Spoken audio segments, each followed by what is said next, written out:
Tanks are powerful instruments of war, and no one wants their country to be defended by anything less, because that would be stupid. But the tanks in this video are the most powerful of all. How powerful? Well, you're about to find out. These are the 20 most powerful tanks in the world. But before we get started, make sure to subscribe to our channel and leave your like. Now, let's get started. Number 20. Leopard 2.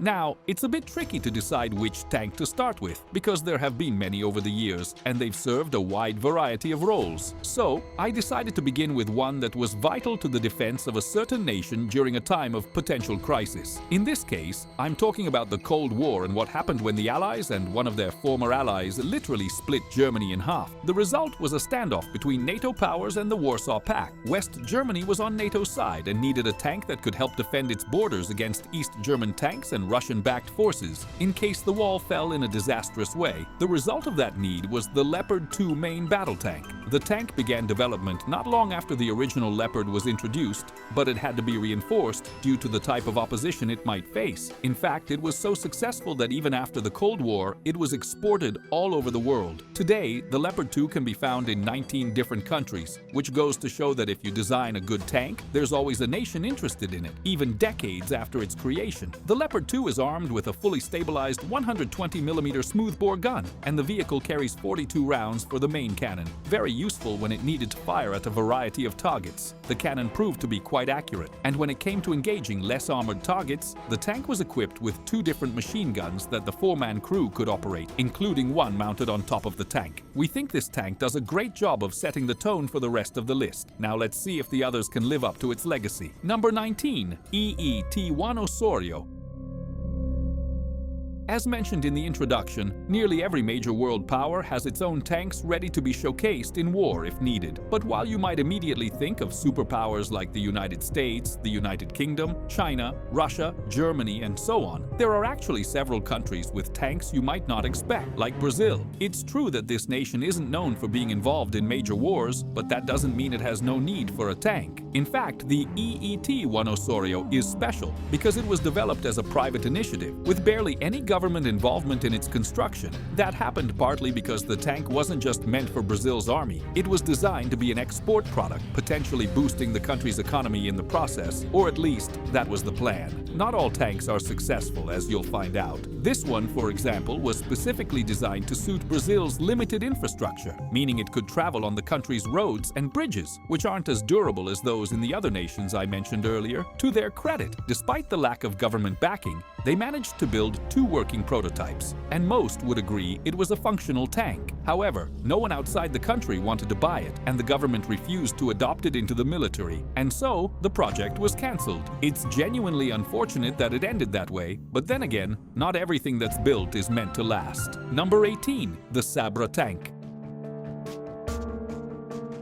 Now, I know it's difficult to talk about Israel in any capacity given the situation in the region, so I'm going to focus on the tank itself. The Sabra tank was an attempt by the Israeli military to upgrade one of its previous tank designs, ensuring their tanks would last longer while continuing to defend the nations they were stationed in. It was an evolution of the Merkava model, designed to improve combat capabilities and adapt to the demands of modern warfare. The upgraded tanks feature increased lethality, protection, and mobility, made possible through technological innovations applied to both the weapon system and the armor. Ironically, this tank is not in service in Israel. So where is it? Well, it's actually in Turkey. The country signed a contract with Israel to manufacture a tank specifically for them, and the Sabra passed all the tests conducted, exceeding expectations in both performance and durability. Some of the upgrades that made the Sabra special included a much more powerful gun compared to previous Israeli tanks, as well as an improved defense system against other tank fire. This active protection system, known as Iron Fist, uses sensors and interception devices to deflect or destroy incoming missiles and projectiles before they hit the vehicle. In addition,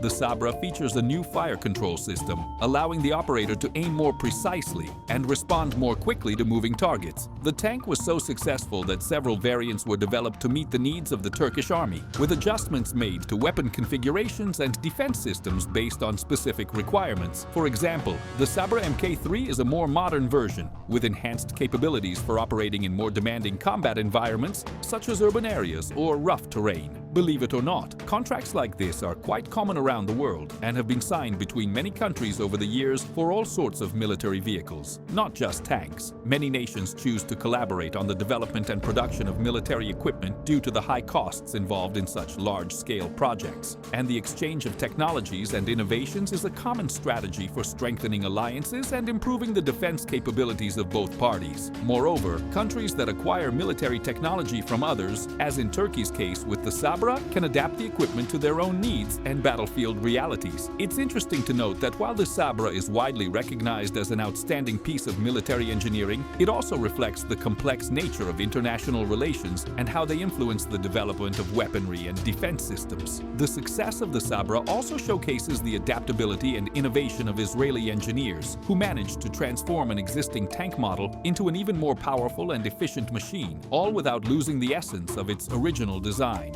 In summary, the Sabra tank is not just an example of technological evolution, it also stands as a reflection of the complex international partnerships and strategic needs of the countries involved. The collaboration between Israel and Turkey in developing the Sabra is a clear example of how the defense industry can often transcend political borders and focus on what truly matters: the safety and protection of a nation. Number 17. The K2 Black Panther.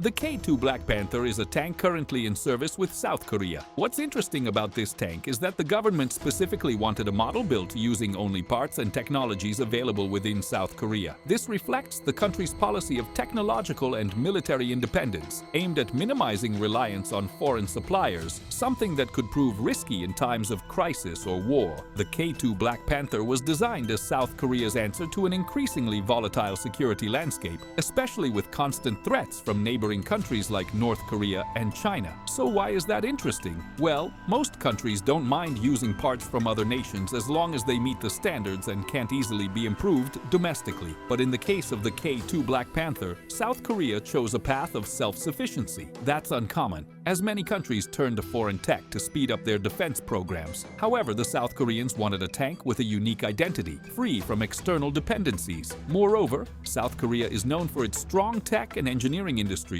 which enabled the country to design and manufacture a cutting-edge, fully domestic combat vehicle. And for the record, they succeeded in creating a very impressive tank. The K2 Black Panther is undoubtedly one of the most advanced main battle tanks in the world. It combines firepower, mobility, and defense capabilities into one extremely effective package. The tank is equipped with a 120mm cannon capable of firing high-precision rounds, and its armor is designed to withstand tank projectile attacks, including 120mm shells. This resilience makes the K2 Black Panther a feared force on the battlefield, difficult to penetrate even by well-equipped enemies. Additionally, the tank features an advanced intelligence system that makes it even more formidable. It has a highly sophisticated fire control system that can automatically identify targets and select the most suitable ammunition for each situation. This not only improves combat effectiveness, but also ensures the tank can operate in a wide range of scenarios, from urban environments to challenging terrain like mountainous regions or dense forests. The K2 Black Panther is also fitted with active protection systems like KAPS Korea, active protection system designed to intercept missiles and projectiles before they strike the vehicle. This significantly enhances its survivability, making it a tough threat to neutralize in direct confrontations. Its suspension and engine systems are also built for superior mobility, allowing the tank to move swiftly even in rough terrain, a vital trait in dynamic combat situations. These features make the K2 Black Panther a superior combat tank, surpassing anything that North Korea or China currently has in terms of armor technology and firepower. This is crucial, considering those two countries represent the greatest military threats to South Korea. The K2 Black Panther is not just a defensive measure, it's a powerful offensive weapon capable of facing enemy forces head-on and ensuring dominance on the battlefield. And that's important because those are South Korea's two main adversaries, and having an army of these tanks would certainly bring them peace of mind in the event of another conflict. South Korea has heavily invested in modernizing its armed forces, and the K2 Black Panther is the backbone of that strategy. With these tanks in service, South Korea not only strengthens its defense, but also sends a clear message. It is ready to face any threat with the most advanced technology available. The tank is not only powerful, but also incredibly efficient in terms of maintenance and operation. Its design aims to reduce downtime and make field repairs easier, something vital during prolonged combat. Furthermore, The K2 Black Panther includes command and control systems that allow it to operate in coordination with other combat units, creating a cohesive and well-organized military force. In other words, when South Korea does something, they don't do it halfway, they go all the way until they achieve the best possible result. And we should all respect and even fear that. The dedication and technical capability of South Korea have resulted not only in an impressive tank, but also in a clear message to the rest of the world.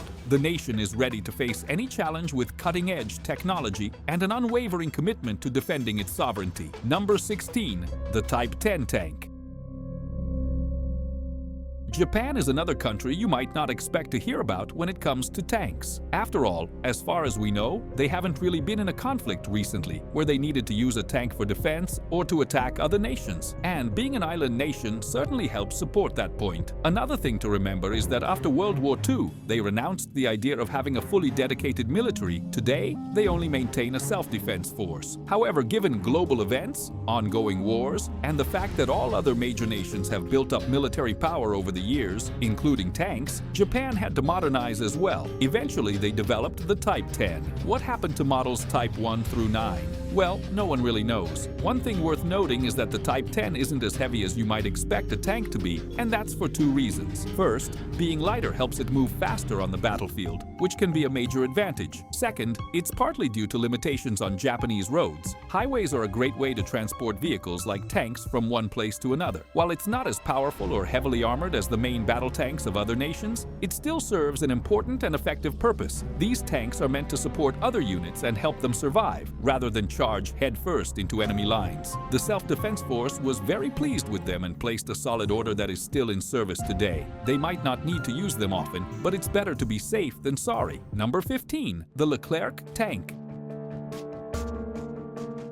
The Leclerc tank should not be underestimated, as it has been in use for several decades without major failures. Designed to replace the older AMX-30, it is now France's main battle tank. In fact, the only one in operation in the country. Its history begins in the 1980s when France decided it needed a vehicle that reflected modern technological advances and could compete with the world's best tanks, such as Germany's Leopard 2 and the United States' Abrams. The name Leclerc is a tribute to General Philippe Leclerc de Hautecloque, a legendary French commander in World War II who played a crucial role in the liberation of Paris. This detail shows that the tank is not just a military tool, but also a symbol of national pride and historical legacy. But it's not just about tradition. The Leclerc is one of the most technologically advanced tanks ever built. One of its most notable features is its durability and adaptability on the battlefield. Its modular armor is made from a combination of steel, ceramics, and Kevlar, ensuring high resistance to armor-piercing rounds and explosives. And the best part is that this armor is modular, meaning that if one module is damaged, it can be quickly replaced in the field without the need to disassemble the entire tank. This reduces downtime and significantly increases its efficiency in sustained combat. The Leclerc is also extremely versatile, capable of being configured according to the type of enemy or environment it operates in. This customization ranges from auxiliary armaments to sensors and electronic defense systems. It can be optimized to face heavy tanks, mechanized infantry, or even low-altitude air threats. Another area where the Leclerc excels is its onboard electronics. The French spared no expense in this aspect and doubled the number of electronic systems on board. This means that if a critical system is damaged, a backup system automatically takes over its functions, ensuring the tank continues operating even in extreme situations. This level of technological resilience is rare, even among current elite tanks. In terms of mobility, the Leclerc also impresses. Its 1,500 horsepower V8 engine offers a remarkable combination of speed and agility, especially for a heavy tank. It can reach up to 72 kilometers per hour on roads and maintain good performance on rough terrain thanks to its hydropneumatic suspension, which allows dynamic adjustments for each type of ground. In terms of firepower, the Leclerc is equipped with a 120mm smoothbore gun, compatible with NATO ammunition. The automatic loading system, operated by a single crew member, allows for a much higher rate of fire than tanks with manual loading, without without compromising crew safety. In fact, the Leclerc is one of the few modern tanks with only 3 crew members, as the automatic system replaces the need for a 4th operator. In addition to France, the United Arab Emirates also acquired a customized version of the Leclerc, adapted to their extreme climatic conditions and operational needs. This export not only demonstrates the quality of the tank, but also reinforces its international reputation as one of the most reliable on the market. In summary, the Leclerc is a sophisticated, resilient, and incredibly efficient war machine. It not only adapts to the battlefield, it dominates the battlefield. With its combination of technology, mobility, and resilience, it's the kind of tank that, even when damaged, continues to fight. That's why many say that the Leclerc wasn't made to retreat. It was made to win. With all these attributes, combined with the historical pride it carries, you have a tank that, literally, will never surrender. Number 14. C1 Ariete. One thing that can be appreciated in this video so far is that I am showing a wide variety of tanks from various countries, and the C1 Ariete is a tank that comes from Italy, although it was first put into action in 1995. The Italian army still has more than 200 of these tanks in active service, which demonstrates their reliability. This main battle tank is protected with composite armor, similar to the British Chobham, and additional armor kits can be installed for even greater protection. The tank is equipped with a powerful main gun with 15 ready-to-use rounds at the start of combat. And don't worry, it has many more rounds stored in the hull of the tank, making reloading easier and protecting the ammunition from potential detonations. Although the Italian army still uses this tank, it has reinforced its ranks by creating variants that improve the performance of this model, such as the C2 version, which has even better armor and can resist landmine explosions. Number 13. The Arjun main battle tank. Here is another nation you might not associate with tanks, due to its location and the lack of modern wars in which it has been involved. But again, it's better to be safe than sorry, and the Arjun main battle tank is one of the reasons why the people in Army of India won't regret having it if combat comes knocking at their door. As I mentioned earlier about South Korea, the Arjun main battle tank was made to be an indigenous tank, meaning it was produced in India with Indian-made parts. They managed to get the tanks to work, but they weren't exactly the best. Some are still in use today, but they have also acquired tanks from places like Russia to help increase their numbers. Additionally, they have updated versions of the original tank used by the army today. It doesn't help that these tanks were not the most operational or easy to maintain, and in a battle scenario, that's a concern no one wants to have. Number 12. Type 99. On the opposite side, it's easy to imagine China with a fleet of main battle tanks at its disposal, as they have not only been involved in various wars, but have also been considered by many as the main threat or instigator if another war breaks out. Unlike the Indian tank I just mentioned, the Type 99 is a mix of Chinese materials with characteristics from Russian and Western tanks. Over 600 of these tanks are in use in China today, and they are said to be the country's most powerful main battle tank. This tank is equipped with a unique laser-active protection system that uses a high-powered laser to disrupt the infrared guidance signal of a missile, deactivating enemy sighting devices and damaging the vision of opposing gunners. Now, you probably wouldn't imagine they would use lasers for protection, but they do. It also has an advanced targeting system that allows tracking of moving targets in case of combat. Add to that the super protective armor and firepower capable of destroying an enemy vehicle, and China is doing very well in the tank department. Number 11. Alta main battle tank. Now, earlier I mentioned how Turkey had a tank, but it was a model manufactured by Israel. But with the Alta main battle tank, we have another indigenous tank, allowing the country to rely on its own production, its own work, if necessary. But would it be a good attempt or just another A for effort? Well, in this case, it would be a bit of both. You see, this is a very recent tank in terms of deployment, but not because they just started manufacturing it. Rather, they began years ago and then realized they didn't have the necessary parts to complete it and make it work. And when they asked for help from other nations, they were refused. It took several years to obtain the parts they needed to finalize this tank. And ironically, they ended up receiving the final parts from South Korea. Fast forward to now, the tanks are ready and being produced for their armies. Not much different from their components, it has several weapons it uses in combat, including its main gun and multiple machine guns positioned around its body. It is also highly advanced, with special hunter-killer tracking systems and the ability to lock onto the next target while preparing to finish off what's in front of it. Number 10. The T-80 battle tank. It may have taken half of the list, but we finally reached Russia. Given its role in several world wars over the past 100 years or more, it would be foolish to think they don't have a significant number of tanks at their disposal, not to mention that they have been using these tanks in Ukraine in recent years. But I won't focus on the modern tanks, I'll take a look at one that was developed during the Soviet Union period. The T-80 battle tank was a very special tank that, believe it or not, was adapted from a helicopter design and was one of the fastest tanks on the battlefield, thanks to its gas turbine engine. The tanks were so good that there were over 4,500 of them in service before the fall of the USSR, and eventually they found cheaper ways to manufacture and maintain the tanks, so the T-80s were retired from service. Number 9. The Hung Ho tank.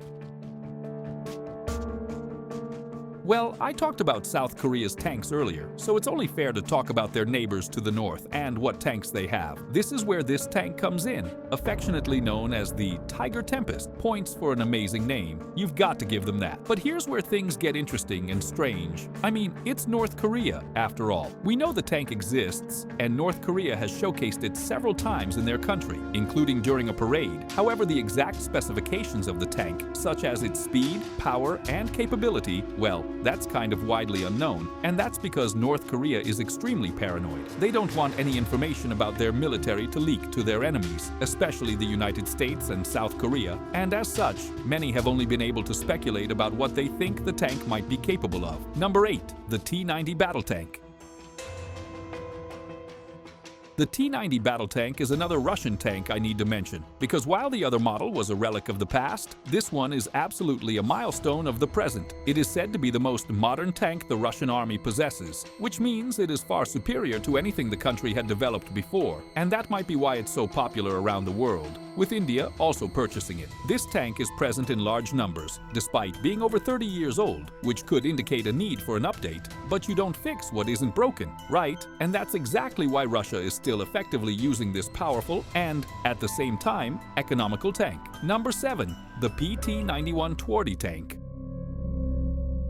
The Polish tank I'll introduce to you now is the PT-91 Twardý, which, ironically, is a tank model based on a Russian design and then updated according to Polish specifications. The protection of its parts was enhanced using locally developed reactive explosive armor. Did you notice that many of these tanks were designed to withstand an explosion and keep functioning? It's almost as if they don't want their vehicles to be destroyed all at once. Additionally, they improved the engine. It has a powerful armament set to take down enemies, and it requires only a crew of 3 people to operate it properly. While it's not the only tank in the Polish army, it is one of the leaders of the group. Number 6. The Ramses II tank.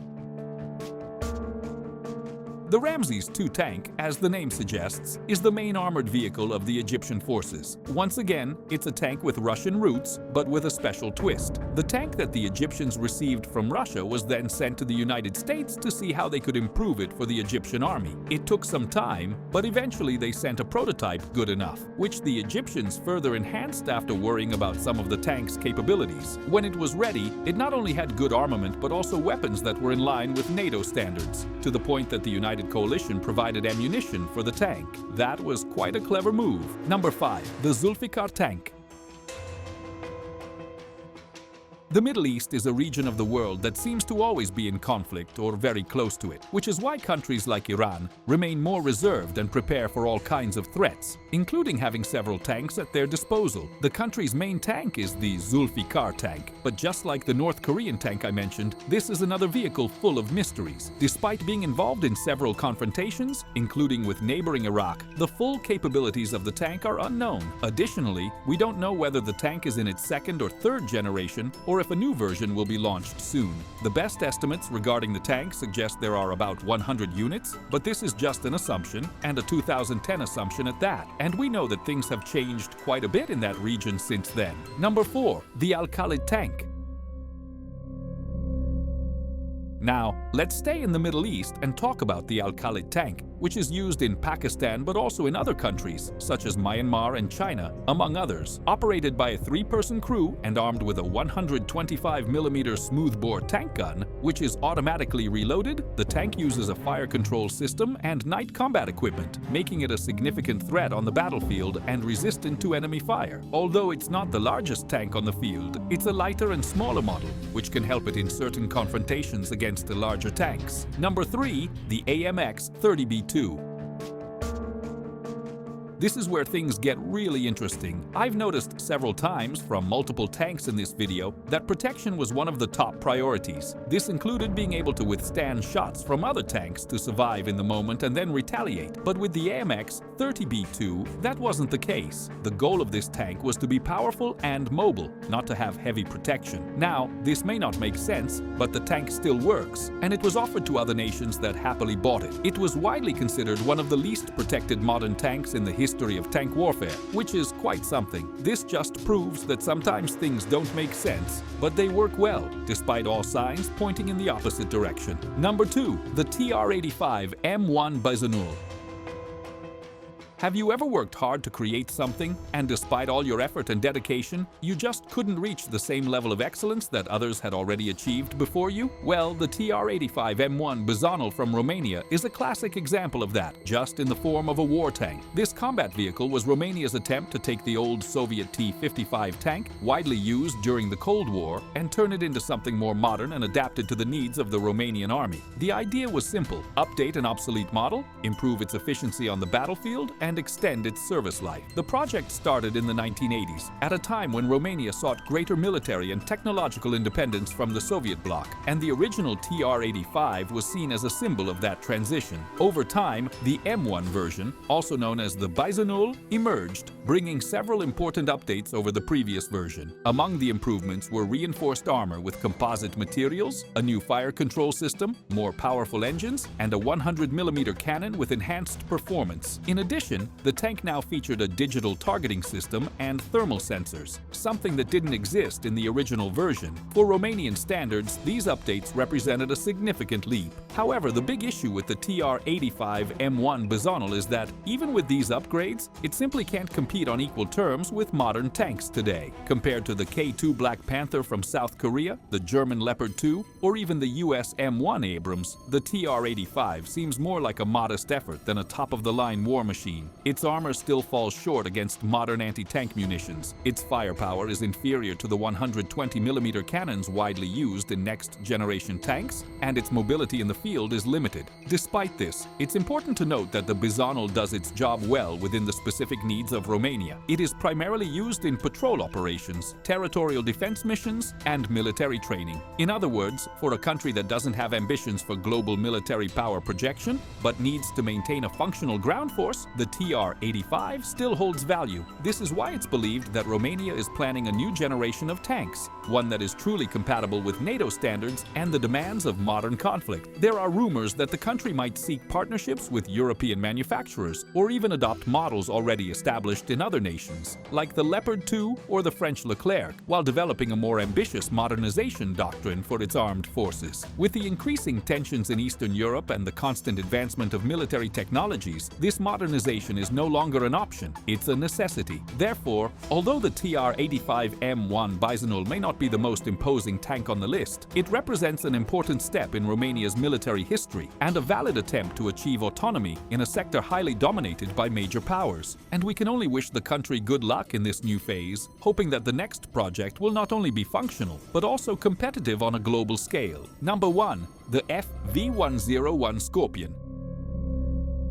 The FV101 Scorpion is a British reconnaissance armored vehicle that was launched in the 1970s. It was designed for rapid movement and reconnaissance, offering exceptional agility and speed. The vehicle weighs only about 8.3 tons and has a top speed of around 80 kilometers per hour. Armed with a 76mm gun, it provided effective firepower, and its versatility made it a key element in many British military operations. Powered by a Jaguar J 64.2-liter gasoline engine, it could reach reach a maximum speed of 80 kilometers per hour on roads and 48 kilometers per hour off-road. Its range varied depending on terrain, but it generally could reach around 640 kilometers. In addition to the previously mentioned cannon, the vehicle also had coaxial machine guns and smoke grenade launchers to enhance its defensive capability. It had a crew of only 3 people, a driver, a gunner, and a commander. Its low-profile design and lightweight made it easy to transport by air and suitable for rapid deployment in various operations. The tank was so effective in its role as a reconnaissance and scout vehicle that it remained the primary vehicle for this function for quite some time. This vehicle saw action in the Falklands War, the Gulf War, the Yugoslav Wars from 1991 to 2001, and the Iraq War, where British Scorpions were deployed during the invasion and subsequent operations. They were also used in the war in Afghanistan, which took place from 2001 to 2021 as part of a NATO-led operation. Thank you so much for watching the video. If you enjoyed our content, make sure to subscribe to the channel and leave a like. Don't forget to check out other interesting content appearing on your screen right now. And I'll see you in the next video. See you next time.